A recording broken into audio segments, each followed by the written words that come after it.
agora, Partiu Band News FM, com André Coutinho.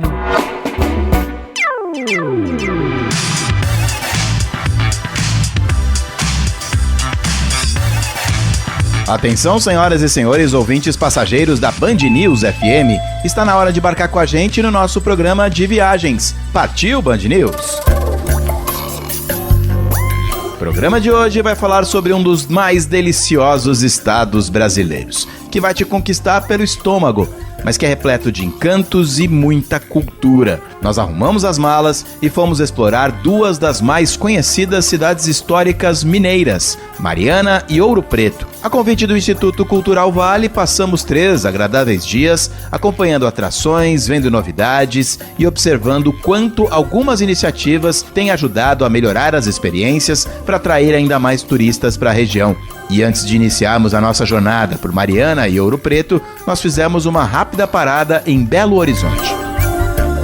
Aleijadinho criou sua obra mais importante. Recém-restaurado, o Memorial Minas Gerais Vale é um museu e experiência. São 31 salas que utilizam a tecnologia para criar ambientes sensoriais e interativos. Com o uso de luzes, vídeos e sons, o visitante é levado às Minas Gerais dos séculos XVIII ao XXI. A mim não me caçam, desgraçados, que me disfarçam de soldado. Ficarei oculto nas matas do Tejuco. Sou o mais perigoso dos conjurados. Romperei o cerco a bala. O prédio onde o Memorial Minas Gerais Vale está instalado foi inaugurado em 1897. Já foi sede da Secretaria de Estado da Fazenda. O conjunto é tombado pelo Instituto Estadual do Patrimônio Histórico e Artístico de Minas Gerais. E aí, quando teve essa transição de Secretaria da Fazenda para um museu, né, teve essa reserva, né, um olhar mais contemporâneo, né, o revestimento que as cor tem. Nós somos muito bem recebidos por Wagner Tameirão, gestor do Memorial Minas Gerais Vale, que começou nos explicando que o edifício em si já é uma atração. No pátio central há uma impressionante escadaria de ferro, que inclusive pode ser vista da rua.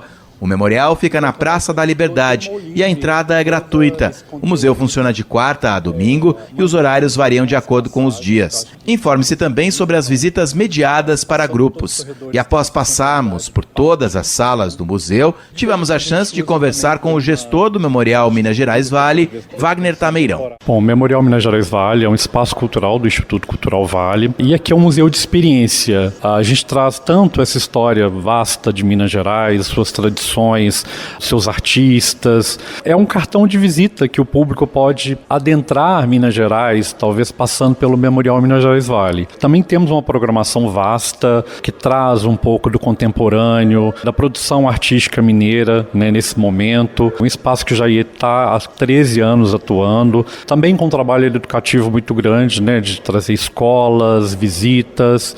É um espaço bem contemporâneo, contando também essa tradição e essa história mineira. Eu fiquei impressionado com a forma com que o acervo é apresentado para o público, super contemporâneo, né? São algumas salas imersivas, vocês utilizam o audiovisual também bastante. Todas as idades, todas as pessoas vão ficar muito bem entretidas quando passear por aqui, né?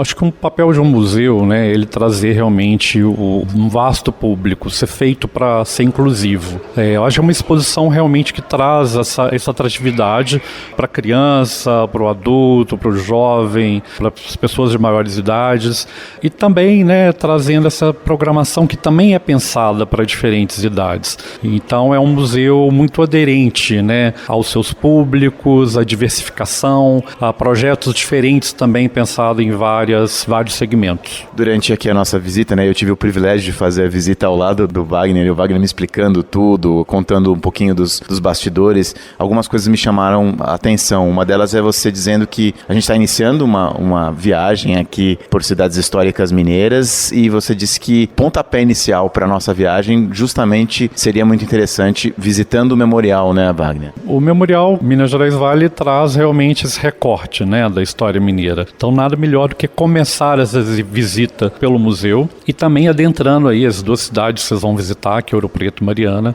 onde o Instituto Cultural Vale tem vários projetos, né, então vocês vão conhecer o Museu Bullier, que é um espaço de Ouro Preto, um museu que a gente está desde o início, né, desde a construção, com peças sacras, né, colecionadas por um casal aí ao longo de vários anos. Vocês também vão visitar o Museu do Oratório, que é um museu de uma coleção particular também de oratórios, né, da colecionadora Ângelo Gutierrez, e a Orquestra do Preto, né, que é uma orquestra hoje com uma trajetória quase que internacional, que tanto toca, né, um repertório aí de antigos compositores, como também flerta aí com compositores contemporâneos, né, brasileiros e até Beatles, por exemplo. Em Mariana, vocês vão encontrar o Museu de Mariana, que é recém-inaugurado, que traz um pouco dessa história da cidade com objetos, numa casa, né, que também é uma casa tombada, e junto ao museu a Igreja de São Francisco de Assis, né, que também foi recém-restaurada, depois de mais de uma década afastada e fechada, que é um exemplo, né, um primor do barroco, que hoje está aberto não só à comunidade mariana, para o grande público que quiser visitar. A gente sabe o quanto é difícil, né, de manter a nossa memória viva, e eu estou falando de todos os aspectos e também do aspecto financeiro. Iniciativas como o Instituto Cultural Vale são muito importantes para o Brasil. Que você falasse um pouquinho do Instituto Cultural Vale. O Instituto Cultural Vale surgiu em 2020, né, a gente tem um montante aí de investimento de mais de 1 bilhão em cultura. Isso é muito significativo para o país, né, uma empresa como a Vale montar um instituto cultural com esse objetivo de um olhar para a cultura não só com seus 4 espaços culturais, mas atividades de patrocínio, né? E mantendo também, né, um programa super antigo que é o Vale Música, que forma aí músicos que hoje já estão, né, regendo orquestras. Então o Instituto ele atua não somente nos 4 estados, principalmente onde a Vale atua, Minas Gerais, Pará, Espírito Santo e o Maranhão, como também ele tem um olhar para o país. Então a chamada Vale, que é uma chamada, um edital aberto, né, que proponentes se inscrevem, é uma forma também da gente olhar para a cultura do Brasil, com diversas áreas, não só o patrimônio, música, as circulações. Então hoje o Instituto, né, tem projetos em todos os estados do país, né, e isso a chamada propiciou realmente a gente alargar mais essa atuação para além do território Vale, que também merece um destaque especial, onde está o maior investimento cultural que a gente faz hoje. Bom, para quem gosta de arte, para quem já estudou, para quem já leu, conhece o Wagner, né? Você tem, sem falar nossa idade aqui, né, Wagner, mas você tem décadas atuando firmemente na arte, na dança, na cultura. Queria que você falasse um pouquinho para quem não te conhece, da sua trajetória. Bom, minha trajetória profissional é um homem da cultura, né? Eu me intitulo como gestor cultural, né? Sempre trabalhei na gestão, né? Claro que a gente começa pela produção cultural, mas hoje a gestão, principalmente de espaços culturais, talvez uma especialidade, entender um pouco dessa cultura mineira, né, que é onde eu sempre atuei. E uma cultura que talvez esses 30 anos de carreira a gente vê crescendo cada vez mais, né? Hoje Belo Horizonte, Minas Gerais estão super inseridos nessa pauta da cultura nacional, para além dos grandes grupos que a gente tem e que inclusive a gente patrocina, como o Grupo Galpão, o Corpo, Companhia de Dança, mas realmente a cultura do estado é muito rica, né? Então acho que ver também, né, essa trajetória de 30 anos de atuação, esse incremento, né, de novos grupos, da valorização principalmente da cultura periférica, que a gente mostra muito aqui no Memorial, trazer curadores aí da periferia que entendem realmente, sabem, né, o que está acontecendo, né, de forma cultural no estado, na periferia de Belo Horizonte. Então é muito gratificante ver essas inserções, né, de novos grupos, novos empreendedores, novos proponentes, né, trazendo realmente e fazendo com que essa cultura seja mais efervescente. E eu acho que o papel do Instituto também vem muito nisso, né, trazer essa oportunidade não só para os grandes projetos, mas também para projetos pequenos e médios que deixem um legado aí para o país. Você sabe, Wagner, que de uns anos para cá eu tenho sentido sentido que o brasileiro tem se interessado cada vez mais por cultura e por passeios, né? Estamos falando num programa de turismo, por passeios a museus, memoriais, como esse aqui. Você tem sentido também, nesses 30 anos de carreira, tem sentido que esse é um momento interessante para a cultura no Brasil? Eu acho que o Brasil sempre produziu cultura, né? Essa efervescência, talvez que a cultura tenha descido de um pedestal de erudição. Aí eu preciso entender para absorver cultura. Hoje tem essa valorização da cultura, que a gente fala cultura regional, ou mesmo esse questionamento, o que é cultura popular, o que é cultura comunitária, contemporânea. Então acho que essa efervescência é que não tem muito essa separação, né? A gente tem o próprio funk com movimento cultural, questão das periferias produzirem, os slams, os rappers. Eu acho que isso inclui, né? E talvez há um tempo atrás essa cultura tivesse um papel um pouco excludente, né? Mesmo o Brasil sendo produzido grandes nomes culturais, grandes projetos, tivendo uma influência internacional, aí, principalmente na área da música. Então acho que esse descer do pedestal é a valorização dessa cultura que é feita no seu bairro, na sua cidade, e que você é um agente cultural, né? Você é um ator cultural dessa transformação. Eu acho que isso é que aproximou mais o consumo de cultura no país. Claro, também as leis de incentivos, editais, né, que propiciaram aí bom distribuição para além do papel do governo, mas também com a iniciativa privada provendo e financiando aí grandes projetos. Para a gente finalizar, para as pessoas conhecerem um pouquinho mais tanto da sua carreira, do seu trabalho e principalmente do Instituto Cultural Vale, como é que elas fazem? O Instituto está presente nas redes sociais, Instituto Cultural Vale, com o site também, está presente em todos os estados, então é só o público acompanhar aí pelos nossos canais, pelas nossas redes e também o nosso site para conhecer um pouquinho do Instituto e desses projetos que estão circulando aí pelo país. Wagner, foi um prazer, muito obrigado por nos receber aqui. De novo, eu me sinto uma pessoa privilegiada de ter feito esse passeio aqui no Memorial ao seu lado. Muito obrigado, viu? Eu que agradeço e usufruam aí dos nossos produtos espalhados aí pelo país. Partiu Band News FM com André Coutinho.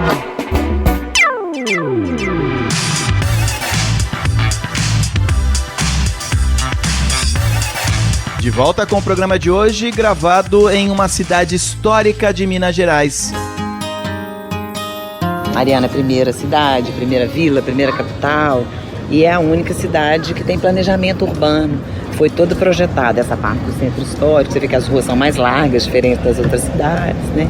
Mariana é uma das cidades com o maior patrimônio arquitetônico do Brasil. Ao caminhar pelo centro histórico, vai ser fácil se imaginar no período colonial. É tudo muito próximo, então vai ser possível conhecer os principais pontos de interesse a pé. Se você esteve por lá há mais de 3 anos, vai encontrar atrações bem diferentes. Igrejas e edifícios passaram e ainda passam por reformas e revitalizações. Nós começamos a nossa visita por um complexo que abrange a Igreja de São Francisco de Assis e a Casa do Conde de Assumar, onde está montado o Museu de Mariana. E lá nós fomos bem recebidos por Edneia Araújo, diretora do museu. A casa ficou num estado deplorável, ela só não caiu porque Mariana tem um conselho de patrimônio ativo e o próprio Conselho de Patrimônio que fez o escoramento da casa. Ela estava num ponto de um grau de degradação tão grande que ela ia sucumbir. E nesse meio tempo foi colocado o projeto em Lei Rouanet pelo Instituto Pedra e com o patrocínio do Instituto Cultural Vale, BNDES, e foi feito o restauro da igreja e da casa. E logo em seguida a implantação do museu, que daqui a pouco vocês vão ver lá. Mas antes de conhecer o museu, demos uma passada na Igreja de São Francisco de Assis, que também foi restaurada recentemente. A igreja inteira foi restaurada. Essas sancas que a gente vê aqui, elas caíram todas. E uma característica da obra é que a arquiteta responsável pela obra era uma mulher, as engenheiras, chefe, eram mulheres, a chefe de segurança era mulher. A mulherada dominava a obra de uma forma, assim, sabe? Todo mundo tinha pedreiras, mulheres, tinha pessoal de marcenaria. Depois, a hora que entra os elementos artísticos, tinham pouquíssimos homens também. Foi uma obra muito feminina, essa aqui. A igreja chegou a ficar fechada por mais de 10 anos. Começou a ser construída em 1763, com participações ativas de 2 gênios da arte colonial brasileira, Aleijadinho e Mestre Ataíde. Pela importância religiosa, cultural, artística e histórica, a igreja São Francisco de Assis de Mariana foi tombada pelo IPHAN em 1938. E hoje, graças ao amplo processo de recuperação, voltou a ser um dos lugares mais visitados da cidade. O ano passado, 2023, em final de setembro, aí foi entregue a igreja e a casa.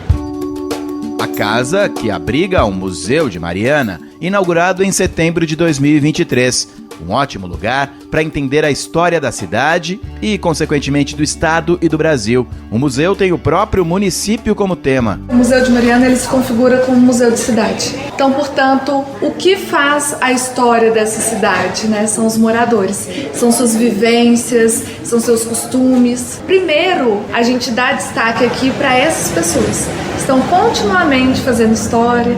O museu conta com diversos elementos de sons, vídeos e informações suficientes para uma visita autoguiada.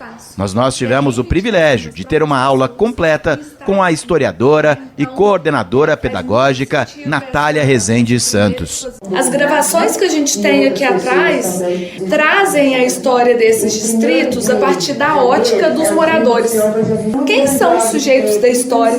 Quem são os produtores da história? Quem são os autorizados a falar sobre a história? Aqueles que a fazem também. O museu vai nos trazer diversos momentos de reflexão, ao mesmo tempo em que conta de forma muito clara e didática a história de Mariana, a primaz de Minas Gerais. Instituído um bispado, aí a gente já está falando de uma capitania só de Minas, não mais de Minas e São Paulo. Para ser um bispado precisava de elevar a condição de cidade. E aí torna-se a primeira cidade. Essa cidade ela foi batizada com o nome de Maria Ana da Áustria, né? Mariana, que era mulher do rei na época. Torna-se não mais do Carmo, mas agora Mariana. E aí, para receber esse bispado, passa por um processo de reformulação paisagística, então ela passa a ser projetada. Em uma das salas, vai ser possível ver a maquete da Casa do Conde de Assumar, um edifício construído no século XVIII e tombado pelo IPHAN. E lá nós vamos entender quem foi o Conde de Assumar. Ele foi o terceiro governador da capitania de Minas e São Paulo. Agora, se essa foi de fato a casa dele, parece ter sido um equívoco histórico. E aí a gente tem um dilema, porque a memória local traz isso daqui como a casa do Conde de Assumar. E aí é sempre um problema quando eu levanto. Será? Já falei será, já foi um rebuliço. Viajar é escutar histórias saborosas como essa, é voltar no tempo, imaginar como era o nosso país centenas de anos atrás. O ingresso para o Museu de Mariana custa apenas R$10 a inteira e ele fica fechado somente às quartas-feiras.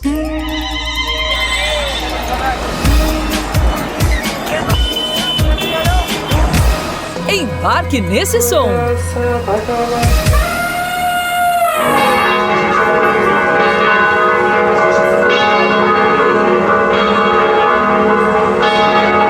Era meio-dia em ponto quando os sinos das igrejas de Mariana começaram a tocar. Uma a uma, as igrejas pareciam iniciar uma competição, ou seria uma forma de comunicação.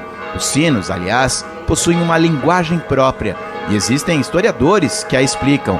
Para um leigo como eu, foi apenas mais uma forma de viajar por essa cidade histórica com mais um sentido, a audição.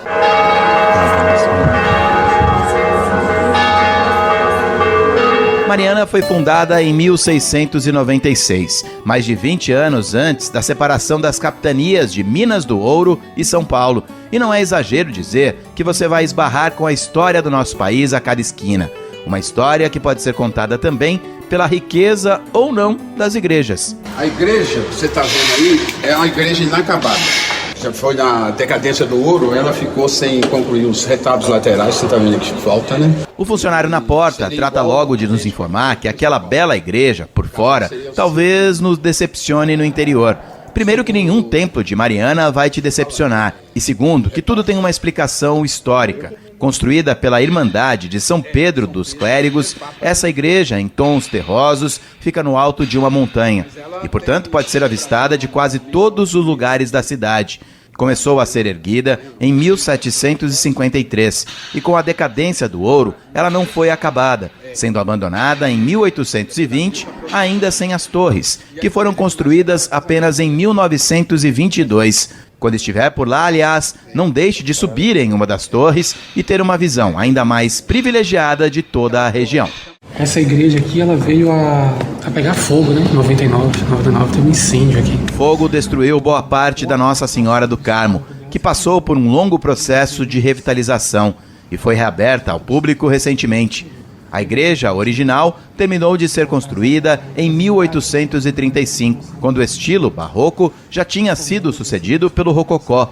E isso é visivelmente percebido em seu interior, até pelos mais leigos como eu. Nós seguimos explorando Mariana e viajando no tempo através das igrejas da cidade, e contando com a ajuda de simpáticos moradores e até de personagens mais inusitados. Eu sou Arthur, eu sou arquiteto restaurador, eu trabalho aqui na restauração de 2019 e 2022. Entendi toda a logística, mas a gente ficou responsável pelos altares, forro, cimalha, pelo órgão, pela portada. A primeira igreja construída em 1703, 1707, já é estimada como matriz. Nós demos sorte de fazer um pequeno tour pela Catedral Basílica Nossa Senhora da Assunção, também conhecida como Catedral da Sé de Mariana, com um arquiteto restaurador. Ela é uma das duas únicas catedrais basílicas de Minas Gerais. Para a elevação da catedral, ela ganha a altura, né, a altimetria. Tem a execução do órgão, Dom João dá o órgão de presente, já que virou catedral. Foi um presente de Portugal, para falar a verdade, né? Ele estava em Portugal, ele foi construído em 1751, 1752 ele chega a Portugal. Nesse período de transição, ele não é bem aceito em Portugal por causa da sonoridade. Como aqui já estava na elevação, Dom Pedro aproveita e dá o órgão para cá. O órgão alemão é o único do tipo que se encontra fora da Europa. E lembra que eu mencionei agora há pouco sobre entender a história apenas ao visitar as igrejas? O arquiteto restaurador da Catedral da Sé deixa muito claro como nós conseguimos diferenciar e entender os estilos artísticos de acordo com o interior de cada igreja. Ela é uma passagem de tempo, para falar a verdade. Ela tem os dois primeiros retalhos mais antigos, nacional português, totalmente barroco mesmo. Depois a gente tem mais uns 2 ou 3 que são Dom João V, que é a passagem do barroco para o início do rococó. E aí a gente tem que todos os fundos de retábulos, eles já são rococó. Então, assim, uma igreja puramente barroca, todos os espaços deveriam estar cobertos por alguma coisa. Ou seja, esses espaços superiores aqui, entre uma janela e outra, tinha que ter um quadro, ela tinha que ter uma pintura, uma talha, alguma coisa. Como ela não chega a ser totalmente contemplada, finalizada, ainda ficou os espaços vazios. Mas nem só de igreja é feita uma visita por Mariana.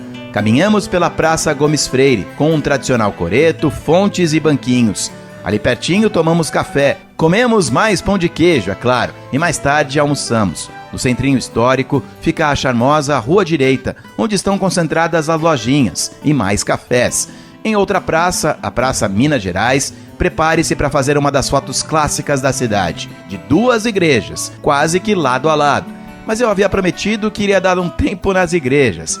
Então, bem ali, na Praça Minas Gerais, visitamos a Casa de Câmara e Antiga Cadeia. A arquitetura colonial já chama a atenção. Ao subir as escadarias externas, você vai dar de cara com um enorme salão cheio de quadros e móveis históricos. Ali chegou a funcionar uma casa de fundição de ouro e até uma senzala. Hoje em dia, é a sede da Câmara Municipal de Mariana e a sala das sessões também é visitável. Na parte de baixo, vai ser possível ver o que eram as celas da antiga cadeia. Na minha cidade tem. Vai ser impossível passar por Mariana e não perceber o legado de Antônio Francisco Lisboa.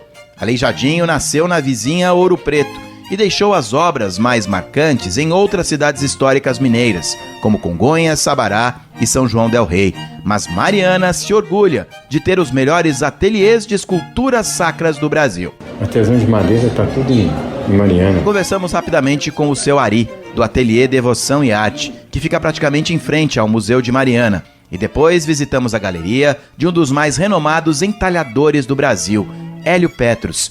É mais uma daquelas figuras de Mariana. Já foi seminarista e até prefeito interino no início dos anos 70. Hoje mantém uma lindíssima exposição montada em um casarão, com peças especiais que chegam a custar R$400 mil. E assim encerramos a nossa visita por Mariana, a primaz de Minas Gerais. E se quiser acompanhar os bastidores das nossas gravações, basta me procurar no Instagram, Cadê o Coutinho? Esse é o meu perfil do Instagram, Cadê o Coutinho? Na semana que vem, nós vamos para outra cidade histórica mineira, Ouro Preto. Partiu Band News FM com André Coutinho.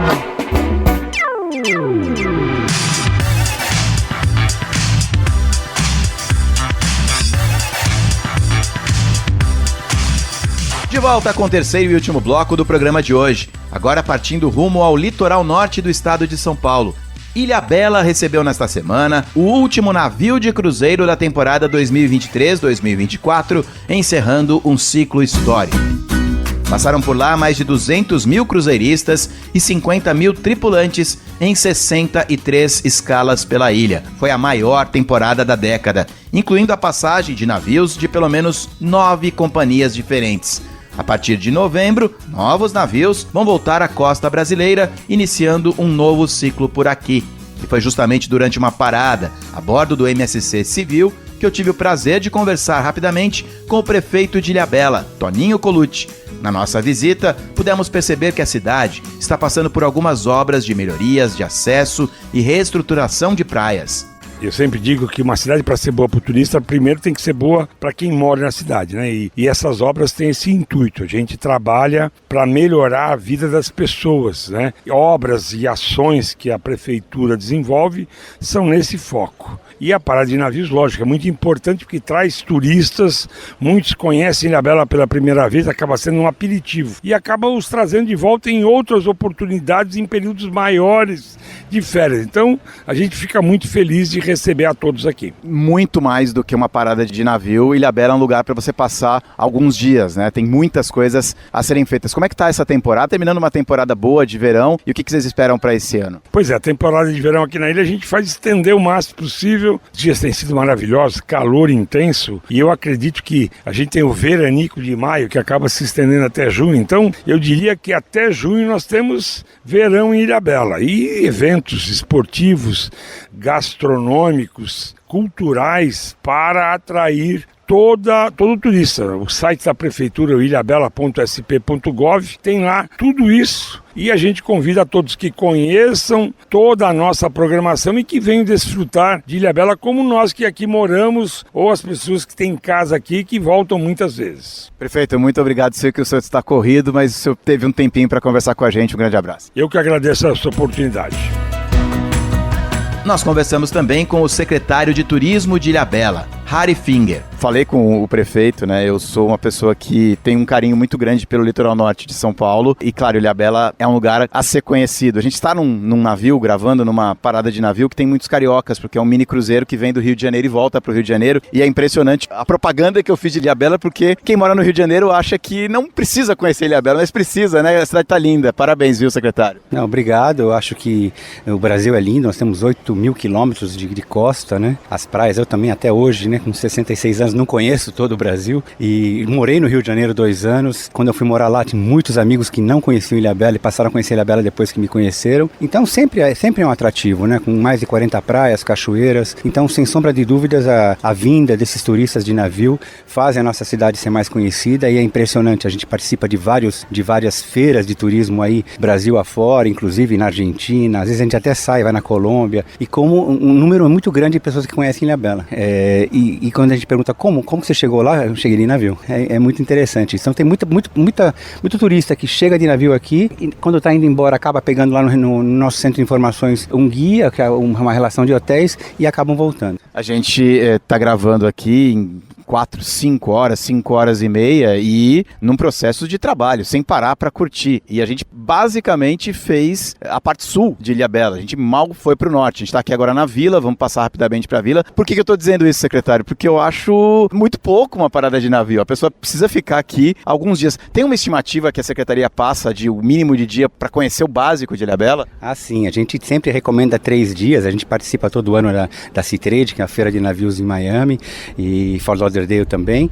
Mas assim, na verdade a gente está sujeito aos roteiros dos navios.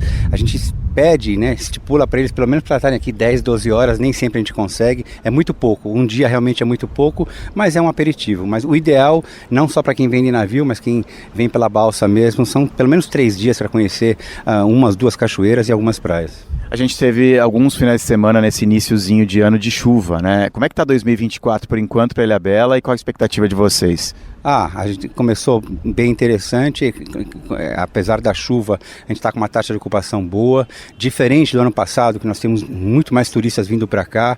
Acho que ainda o ano passado, ainda após pandemia, muita gente estava reticente a viajar para o exterior, né? Não viajava tanto de avião. Esse ano a gente sente que muitos turistas já voltaram a viajar de avião, mas mesmo assim a gente manteve uma taxa de ocupação entre 70% e 85%, que é boa, não é ruim. A gente está lutando, brigando para ter mais, e a gente continua promovendo Ilhabela, né? Eu sempre brinco, né, que nós aqui da Secretaria de Turismo, a gente não quer gastar um tostão com o verão, porque o verão já é consolidado, as praias de Ilhabela, a gente trabalha muito para trabalhar, claro, a baixa temporada e o ecoturismo, né? As trilhas, as cachoeiras, a observação de pássaros, né? Birdwatching, que são maravilhosos, nós temos mais de 390 pássaros aqui nativos, então a expectativa é boa, a gente mantém uma média boa, apesar da chuva. A gente fez alguns passeios hoje e eu fiquei muito feliz em ver obras, né? Às vezes as pessoas falam, a obra é ruim.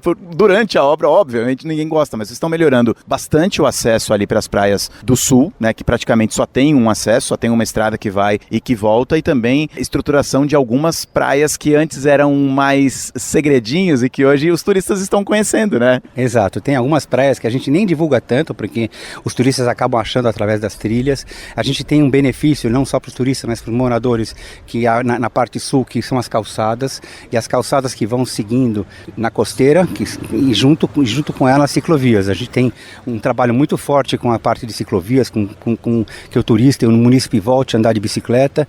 Então as ciclovias que estão sendo construídas no sul, junto com a melhoria do asfalto e também as calçadas, é um benefício para o morador. A gente sempre fala que o turismo vai ser bom quando ele for bom para o morador. Então é um trabalho longo, a gente começou a fazer ele e a gente espera aumentar em vários quilômetros aí a ciclovia e as calçadas lá no sul. Bom, a gente está aqui no centro, vamos caminhando um pouquinho para a gente sair um pouquinho do sol. Por que eu falei isso do sol? Porque o litoral norte de São Paulo, né, se você colocar num guia qual é a época que mais chove, a época que não chove, provavelmente vai se dar mal. Hoje, por exemplo, a nossa previsão, eu olhei a previsão era de tempo ruim, nublado e chuva durante todo o dia. Um solzão de manhã, agora abriu o sol de novo, né? Então aqui, essa história de clima simplesmente venha, né? Aqui na Ilhabela eu diria que eu já sou paulistano, eu moro aqui há 23 anos e a gente tem aqui uma especificidade interessante, né? Aqui esse canal é um dos canais, aqui o canal de Ilhabela, São Sebastião, é uma das melhores raias de velejo, né? Uma das melhores regatas, aqui acontece a Semana de Vela, tradicional Semana de Vela, e muitas regatas durante o ano, e eu estou falando isso por causa do vento. Então, esse vento, às vezes, ele destrói as previsões, né? Porque às vezes está um sol, a previsão fala que vai estar sol e o vento acaba trazendo algumas nuvens, e o contrário é verdadeiro, foi o que aconteceu de ontem para hoje. Realmente estava nublado e o vento acabou limpando e nós estamos com esse sol aqui. Passar por algumas coisas bem básicas para todos os turistas que estão nos ouvindo. Primeiro, hospedagem, né? Aqui você vai encontrar desde hotel boutique, pousada, tudo muito charmoso, mas para todos os gostos e bolsos também, né? Exato, nós temos aí desde os hostels, nós temos inclusive um dos hostels aqui da Vila, que foi considerado um dos melhores hostels do mundo, e pousadas realmente de todos os valores, de todos os gostos, dentro da mata, com essa natureza exuberante, aí perto de trilha, perto de cachoeiras, e os próximos à cidade, ou próximos da costeira. Realmente nós temos uma variante aí de gostos assim, que o turista não vai ter problema em escolher o que ele vai gostar mais. Tem as de charme, tem aquelas que tem massagem, quer dizer, o que a gente busca, na verdade, que eu vejo muito de uns anos para cá acontecendo, são as experiências, né? São as pousadas, os hotéis oferecendo uma maior experiência para o hóspede, que vai desde uma massagem, um esporte, uma canoa havaiana, e isso é muito legal, porque o turista, além de passear, ele está fazendo alguma atividade física também. E de passeios também, né? É uma gama muito grande de passeios, alguns mais famosos, de aventura, jipe para poder visitar o lado de fora da ilha, para ir para Castelhanos, algumas cachoeiras. Sim, na verdade é muito importante aí, nós temos aí uma economia girando em torno dos guias, que nós temos uma infinidade de guias que nos ajudam, porque ajudam a proteger nossas trilhas e dirigem nossos turistas com segurança. Os jipes também importantes aí, fazendo todo o norte e sul de Ilhabela e Castelhanos, como você falou. Então, as trilhas com os guias e os jipes nos ajudam muito fazer o turista chegar nesses lugares com segurança. Pra gente finalizar a gastronomia, acho que não posso deixar de tocar nesse assunto. A gente tem o marzão aqui na frente, então peixes e frutos do mar, claro, um dos carros-chefes, mas tem pizzarias charmosas e deliciosas, tem cozinha internacional, tá muito bem servido o turista que vem para Ilhabela nesse quesito também, né? Às vezes pode parecer um pouco demais eu estar falando, mas realmente é verdade tudo isso que você está falando. A gastronomia de Ilhabela é muito boa, dificilmente você vai errar o lugar que você for comer aqui na Ilhabela, né? Você pode, como você falou, as pizzas, a parmassa, claro, peixes, frutos do mar.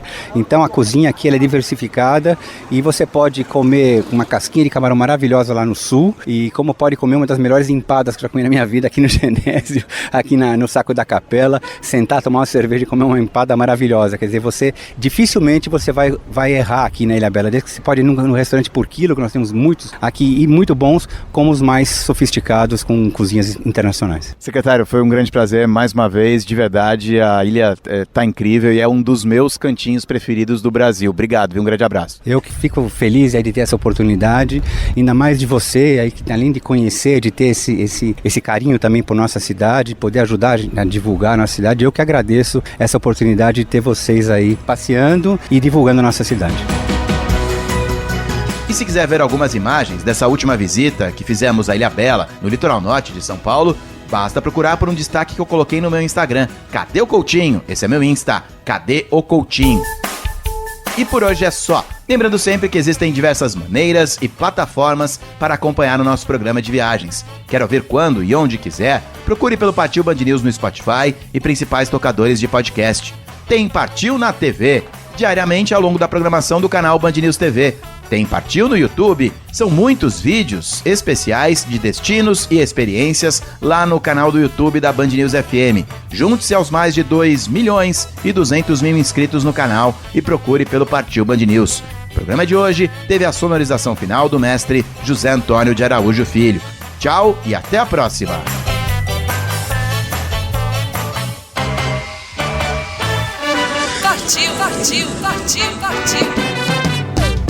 Partiu Band News FM.